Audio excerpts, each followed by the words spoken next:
अग्निपथ का जिक्र मैं यहाँ जरूर करना चाहूंगा, जिसको लेकर अभी कांग्रेस खासी हमलावर है, प्रदर्शन कर रही है। इसको लेकर क्या कहना है आपका, क्योंकि उत्तराखंड सबसे ज्यादा प्रभावित प्रदेश है, क्योंकि यहाँ से आपने भी जिक्र किया हर घर से कोई फौज में है। देखिए, उत्तराखंड के अंदर एक तो मैं सबसे पहले बताऊं कि सभी राष्ट्रवादी लोग रहते हैं और देश के साथ चलने वाले हैं। सबको लगता है कि मोदी जी ने जो भी निर्णय लिया है वो राष्ट्र हित में लिया है, नौजवानों के हित में लिया है। 10 लाख लोगों को नौकरियां अगले 1.5 साल के अंदर मिलने वाली हैं, रोजगार मिलने वाला है। और जहां तक उस पार्टी की बात जिसकी आप कर रहे हैं, उस पार्टी का काम केवल और केवल विरोध के लिए विरोध करना है, केवल विरोध के लिए विरोध करना है। अगर कोई भी नीति मोदी जी लेकर आते हैं देश हित में तो वो विरोध करते हैं, क्योंकि वो विपक्ष में है जी। और धीरे धीरे उनकी स्थिति क्या हो रही है वो पूरा देश देख रहा है, पूरी दुनिया देख रही है। अभी हरीश रावत जी आए थे तो वो कह रहे थे कि सरकार को मुझे चेताना है और सरकार अच्छे से अभी काम नहीं कर रही है, तो अभी मैं 25 दंड बैठक करता था, अब 35 उसकी संख्या बढ़ा दी है। तो क्या कहेंगे? नहीं, हरीश रावत जी हमारे वरिष्ठ नेता हैं और वो जो भी कहते हैं हम लोगों को, मैं समझता हूँ कि इतनी उनका लंबा अनुभव है और उनके अनुभव का हम लोग बीच बीच में लाभ लेते रहते हैं, उनसे भी पूछते भी रहते हैं। और अगर वो ऐसा कह रहे हैं तो हम लोग और अच्छा करने की कोशिश करेंगे। अच्छा कर रहे हैं और अच्छा करेंगे जी। मुख्यमंत्री जी, जैसे अभी यूक्रेन संकट आया तो बहुत सारे MBBS के छात्र थे हमारे यहाँ से भी, हमारे प्रदेश के भी, तो अभी अब उनकी पढ़ाई को लेकर एक अजीब सी स्थिति है, निर्णय की स्थिति है, तो इसको लेकर सरकार कुछ सोच रही है? पूरे देश में जो 15,000 से ज़्यादा छात्र हैं, उन सभी छात्रों के बारे में निश्चित रूप से विचार होगा और उत्तराखंड की सरकार भी उस दिशा में ज़रूर हम सोचेंगे कि उन छात्रों के लिए हम क्या अच्छा कर सकते हैं, कैसे उनकी पढ़ाई का जो पिछला कालखंड है, आगे का जो रुका हुआ है, वो कैसे पूरा हो। इस दिशा में कोई हम लोग बातचीत करके कोई रास्ता निकालेंगे। जी। पिछला कार्यकाल और अब इस बार का कार्यकाल, पिछला कार्यकाल मतलब कोई बड़ा लंबा कार्यकाल आपका नहीं रहा, बड़ा छोटा सा कार्यकाल रहा, लेकिन इतना ज़रूर है कि मैंने जो जिक्र किया पहले भी कि लोग कह रहे हैं कि कुछ बदलाव ज़रूर आया है आप में। तो लगता है कि उस कार्यकाल ने जो सिखा दिया, जो सीख मिली, तो वो उसको आप अमल में ला रहे हैं। देखिए, मैं सच बताऊं तो मैं सबसे पहले तो उस कार्यकाल में मुझे एक ऐसे समय में दायित्व दिया गया जब चुनाव सर पर था जी, और आप सब लोगों ने देखा कि वो चुनाव भी बड़ा कठिन था। बिल्कुल बिल्कुल। और दायित्व था यहाँ का भी और पार्टी का भी जी, दोनों काम एक साथ करने थे। तो मैं धन्यवाद करता हूँ माननीय प्रधानमंत्री जी का, उनके आशीर्वाद से, हमारे राष्ट्रीय अध्यक्ष नड्डा जी का, गृह मंत्री जी का, कि सभी का आशीर्वाद था और उन्होंने मेरे जैसे सामान्य मैं कहूँ कि सामान्य युवक को उन्होंने मुख्य सेवक की जैसी बड़ी जिम्मेदारी दी और मुझे खुशी है कि उन्होंने, मेरे नेतृत्व ने मेरे पर भरोसा किया और उत्तराखंड की देवतुल्य जनता ने यहाँ पर अपना आशीर्वाद देकर पुनः काम करने का अवसर प्रदान किया जी। और जो मंत्रिमंडल है, देखिए उसका संतुलन, मैंने पिछली बार भी आपसे सवाल किया था कि वो एक बड़ी चुनौती रहती है, तो कई चुनौतियां तो खुद ही निपट गई इस बार। जैसे हरक सिंह रावत वो पार्टी छोड़ के चले गए और वो, नहीं तो उनको आपको डिनर कराना पड़ता, मनाना पड़ता, समझाना पड़ता, तो ऐसी कई चुनौतियां खुद चले गई। मतलब नहीं, जो लोग पार्टी में हैं और जिनको जो मंत्रिपरिषद में अपना योगदान दे रहे हैं, सभी बहुत काबिल हैं, बहुत योग्य हैं, अनुभवी हैं और हमारी सरकार अच्छा काम करेगी। आप देखते जाइए, अभी 100 दिन में बहुत सारे काम किए हैं। आने वाले सालों में सरकार एक नया कीर्तिमान बनाएगी। उत्तराखंड को हिंदुस्तान का श्रेष्ठ राज्य बनाने के लिए हमारे सभी लोग काम करेंगे। मुख्यमंत्री जी, गैरसैंण को लेकर, देखिए गैरसैंण को लेकर उस तरह की राजनीतिक इच्छा शक्ति अभी तक नहीं देखी गई। मैं इन सब बातों पे नहीं जा रहा हूँ कि बजट का क्या है, क्या प्रावधान है, ठीक है वहाँ पे विधानसभा भवन बना है, लेकिन और अभी बड़ा लंबा वक्त है आपके पास, तो क्या गैरसैंण को लेकर कुछ गंभीरता से विचार होगा, कोई बड़ा कदम उठाया जाएगा? देखिए, गैरसैंण हमारी सबकी एक भावनाओं का केंद्र है जी और हमारा हृदय स्थल पर है पूरे उत्तराखंड के।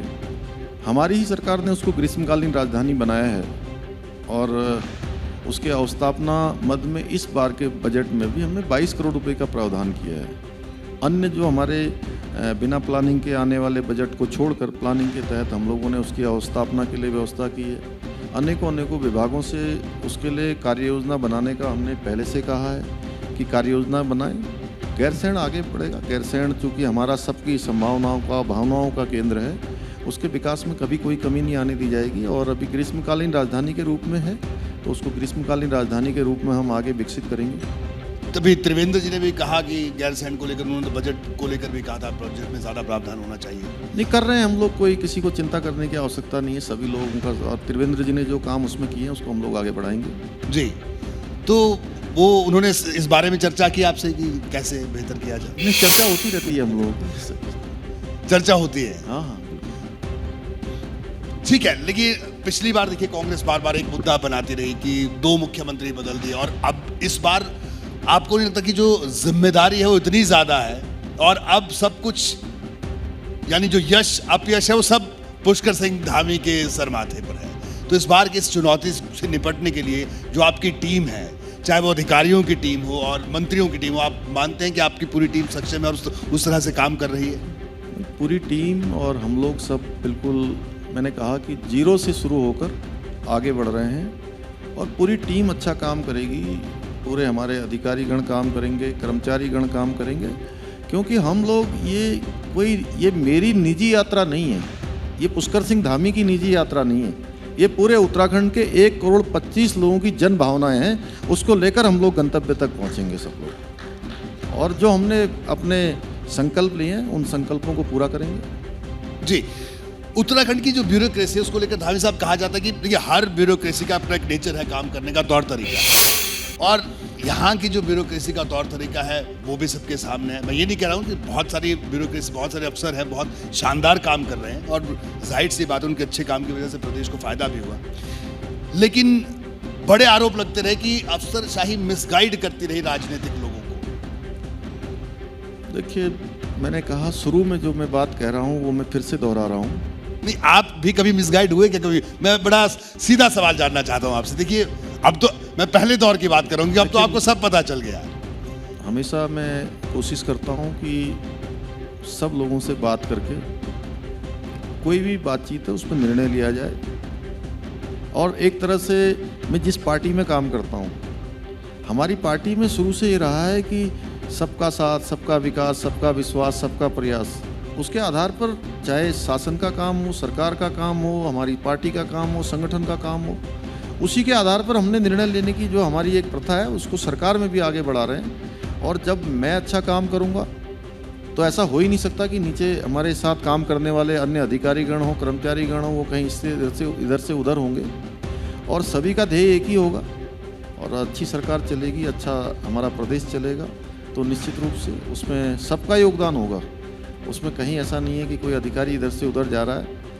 और जब मेन सीट पर बैठा हुआ आदमी सही काम कर रहा हो तो सभी अच्छा काम करते हैं। जी, धामी जी, अभी यात्रा चल रही है, 4 धाम यात्रा, और कांवड़ यात्रा का भी आपने जिक्र किया कि इस बार क्योंकि कोरोना के बाद ये कांवड़ यात्रा, ये भी एक बड़ी चुनौती होगी, क्योंकि एक तरफ 4 धाम यात्रा चल रही है और कांवड़ यात्रा की शुरुआत, और कोरोना के बाद की जो अब स्थिति है, क्या प्रदेश उस स्थिति से, आर्थिक स्थिति से उबर कर आ रहा है बाहर?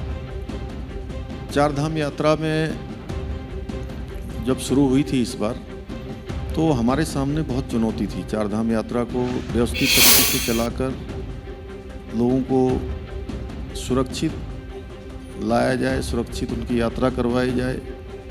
और संख्या भी बहुत ज़्यादा थी, क्योंकि 2 वर्षों के बाद यात्रा हो रही थी। 10-15 दिन व्यवस्थित करने में कुछ लोगों को परेशानियों का भी सामना करना पड़ा, लेकिन धीरे धीरे वो पूरी यात्रा व्यवस्थित हो गई। और मुझे बताते हुए खुशी हो रही है कि यात्रा ने अभी तक जो भी यात्रा का कालखंड बीता है, उस यात्रा में 25 लाख से भी ज़्यादा श्रद्धालु अभी तक आ चुके हैं, जो एक रिकॉर्ड है। बड़ी बात। अभी यात्रा के 4 महीने शेष बचे हुए हैं जी, और एक नया कीर्तिमान बनाएगी। और हमारे यशस्वी प्रधानमंत्री मोदी जी ने 5 नवंबर 2021 को बाबा केदार के प्रांगण से कहा था कि ये आने वाला जो 21वीं सदी का तीसरा दशक है, ये उत्तराखंड का दशक होगा। जितने श्रद्धालु, जितने पर्यटक उत्तराखंड के अंदर देश की आज़ादी से लेकर अब तक आए होंगे, इससे कहीं ज़्यादा इन 10 सालों में आएंगे। उन्होंने कहा, उन्होंने वहाँ घोषणा करी बाबा केदार के प्रांगण में, और उनकी घोषणा सच साबित हो रही है। देखिए आप, इस बार यात्रा के नए कीर्तिमान बनेंगे, नया इतिहास बनेगा। जी और कांवड़ यात्रा भी इस बार 2 वर्षों बाद हो रही है। जी उसको लेकर भी हम पूरी तरह से पहले से तैयारियां कर रहे हैं। शिव भक्त आएंगे, कांवड़िया आएंगे, सबका अच्छा स्वागत हो, सभी लोग सुरक्षित तरीके से यहाँ से गंगा जल लेकर जाएं, अपने अपने आराध्य देवों पर जो है उसको अर्पित करें।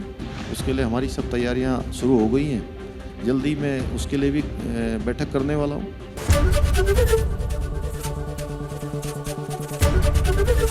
एबीपी गंगा, खबर आपकी, जुबान आपकी।